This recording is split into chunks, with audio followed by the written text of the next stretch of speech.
ఓం నమ శివాయ. కార్తీక పురాణం 18వ అధ్యాయం.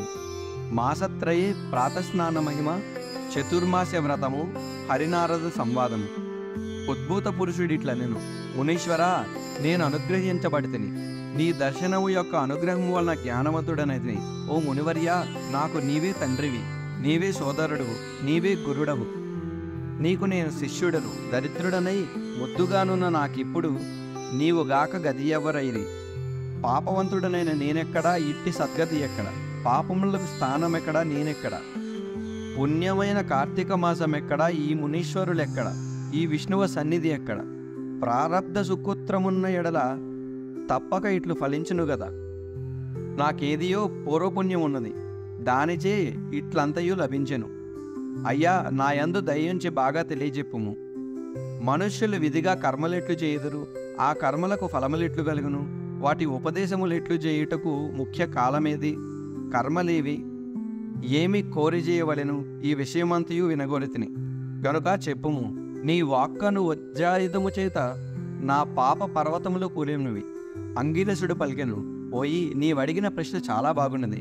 లోకహితము కొరకు నీవడిగితివి గనుక నీవడిగిన ప్రశ్నకు సమాధానము చెప్పుదా వినుము. అనిత్యమైన ఈ దేహమును ఆశ్రయించి ఇంద్రియ కాముడై ఆత్మను మరిచి దేహాదులను ఆత్మీయను తలచకూడదు. ఆత్మకిప్పుడును సుఖదుఖాది ద్వంద్వములు లేవు, అవి దేహాది ధర్మములై ఉన్నవి. కాబట్టి ఆత్మ విషయక సందేహవంతుడు తప్పక కర్మను చేయవలెను. దానితో చిత్తశుద్ధి కలిగి తద్వారా జ్ఞానమును పొంది దానిచేత ఆత్మను యథార్థముగా తెలుసుకొనవలెను. దేహదారి అయిన వాడు తనకు విధించబడిన స్నానాది సర్వకర్మలను భక్తితో విధిగా చేయవలెను. అట్టి వేదోక్త కర్మ చేసిన ఫలించి ఆత్మ ప్రకాశము కలగజేయును. వర్ణాశ్రమ విభాగమును విడవక తనకు ఏ కర్మ చెప్పబడిందో విచారించి తెలుసుకుని తరువాత చేయవలెను. స్నానము చేయక చేయు కర్మ ఏనుగు భక్షించిన వెలగపండు వలె నిష్ఫలమగను. బ్రాహ్మణులకు ప్రాతస్నానము వేదోక్తమై ఉన్నది. నిరంతరము ప్రాతస్నానమాచరించలేనివాడు తులా సంక్రాంతి యందు, కార్తీక మాసమందుండు మకర సంక్రాంతి మందును, వైవాక మందును స్నానము చేయవలెను. ఈ 3 మాసములందు ప్రాతకాల స్నానము చేయువాడు వైకుంఠమునకు పోవును, మరియు వానికి ఉత్తమ గతి కలుగును. చతుర్మాస్యాది పుణ్యకాలములందు సూర్యచంద్ర గ్రహణములందు స్నానం ముఖ్యము. ఇందు గ్రహణములందు గ్రహణ కాలమందే స్నానము ముఖ్యము. బ్రాహ్మణులకు ప్రాముఖ్యమైనది స్నానము, సంధ్యాజపము, హోమము, సూర్య నమస్కారము తప్పుక చేయదగినవి. స్నానం ఆచరించని వాడు కౌరవ నరకమందు యాతలను పొంది తుదకు కర్మభ్రష్టుడుగా జన్మించును. కాబట్టి పుణ్యకాలము కార్తీక మాసము. ఈ కార్తీకము ధర్మార్థ కామ మోక్షములనిచ్చును. ఈ కార్తీకముతో సమానమైన మాసము లేదు, ఇంతకంటే పుణ్యకాలము లేదు. వేదముతో సమానమైన శాస్త్రము లేదు, గంగతో సమానమైన తీర్థము లేదు, బ్రాహ్మణ్యముతో సమానమైన కులము లేదు, భార్యతో సమానమైన సుఖము లేదు, ధర్మముతో సమానమైన మిత్రుడు లేడు, నేత్రముతో సమానమైన జ్యోతిష్సు లేదు, కేశవునితో సమానమైన దేవుడు లేడు, కార్తీక మాసముతో సమానమైన మాసమే లేదు. కర్మ స్వరూపమును తెలుసుకొని కార్తీక మాసమును ధర్మములను చేయవాడు కోటి యజ్ఞ ఫలమును పొంది వైకుంఠమునందును. ఉద్భూత పురుషుడు అడిగెను, అయ్యా, చతుర్మాస్య వ్రతమని పూర్వము చెప్పినారు. అది పూర్వము ఎవని చేత చెప్పబడినది? ఆ వ్రత విధి ఎట్లు? ఆ వ్రతమునకు ఫలమేమి? దానిని చేయువాడు పొందడి ఫలమేమి? ఆచరించు మనుష్యుడు ఏ లోకమునకు పోవును? ఈ విషయమంతయు విస్తారముగా చెప్పుము. అంగీరసుడిట్లు పలికెను, పోయి నీవు ఈ మనుష్యులకు బంధువు. నీ ప్రశ్నలన్నీయు లోకోపకార్థములుగా ఉన్నవి. సమాధానమును చెప్పెదను, సావధానుడవై వినుము. విష్ణుమూర్తి లక్ష్మితో కూడా ఆషాఢ శుక్ల దశమి దినమందున పాలసముద్రమందు నిద్రయను వంకతో శయనించును. తిరిగి కార్తీక శుక్ల ద్వాదశి రోజున లేచును. ఇది చతుర్మాస్యము, అనగా 4 మాసములు చేయు వ్రతము.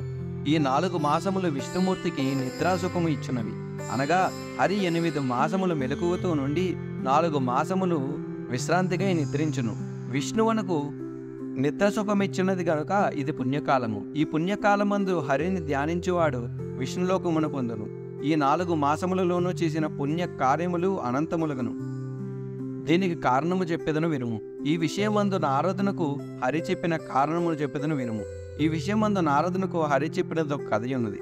పూర్వము కృతయుగమునందు వైకుంఠ లోకమున హరి లక్ష్మితో కూడా సింహాసనమందు కూర్చుండి సుర కిన్నెర కేచరోర గణముల చేత స్వగన భృత్యుల చేతను సేవింపబడుచుండెను.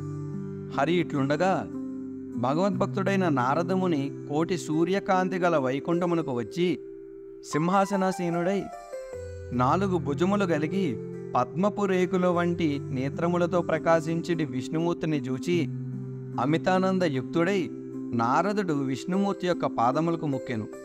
హరియు నారదుని చూచి నవ్వుచూ తెలియని వాని వలె ఇట్లనెను, ఓ నారద, నీవు సంచరించు స్థలములందు సర్వత్రా కుశలమా?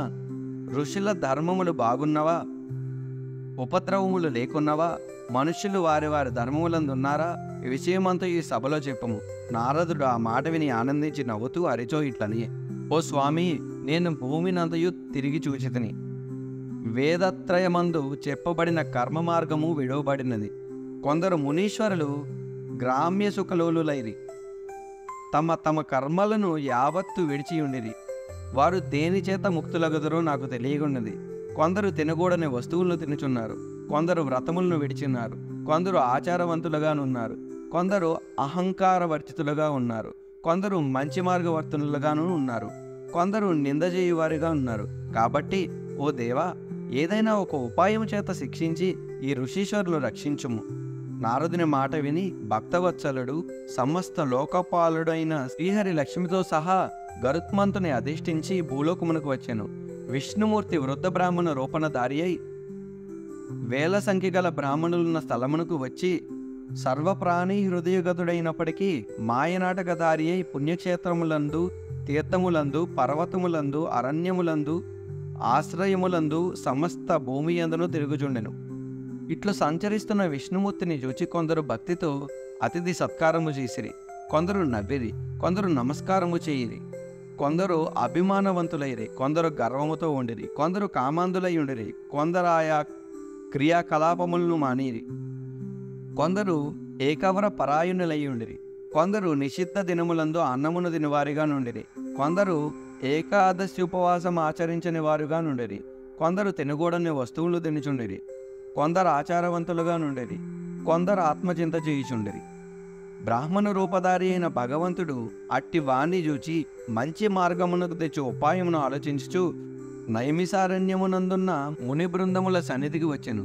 వచ్చి బ్రాహ్మణ రూపమును వదిలి పూర్వము వలె గరుడారూఢుడై కౌస్తుభ శంఖ చక్రములు ధరించి లక్ష్మితో స్వభక్తులతో కూడి ప్రకాశించుచుండెను. అచట నుండి జ్ఞానసిద్ధులు మొదలైన మునులు వైకుంఠము నుండి తమ ఆశ్రమమునకు వచ్చినట్టు వాడను అవిసె పువ్వులతో సమానమైన కాంతి గలవాడను, మెరుపు వంటి వస్త్రము గలవాడను, కోటి సూర్య ప్రభాభాసమను వాడను, అనేక సూర్యకాంతివంతుడను, మనోవాచామ గోచరుడును, దేవతాపతియను, స్వయంభవును, ప్రసన్నుడను, అధిపతియును, ఆద్యుడును అయిన విష్ణుమూర్తిని చూచి ఆశ్చర్యముంది ఆనందించి శిష్య సుతాది పరివారముతో హరిసన్నిధికి వచ్చిరి. వచ్చి హరిపాదములకు నమస్కారము చేసి వారి ముందర నిలిచిన అంజలి బద్దులై హరిని వ్యక్షమాన రీతిగా స్తుతించిరి. ఇంతటితో కార్తీక పురాణం 18వ అధ్యాయం సమాప్తము. ఓం నమః శివాయ.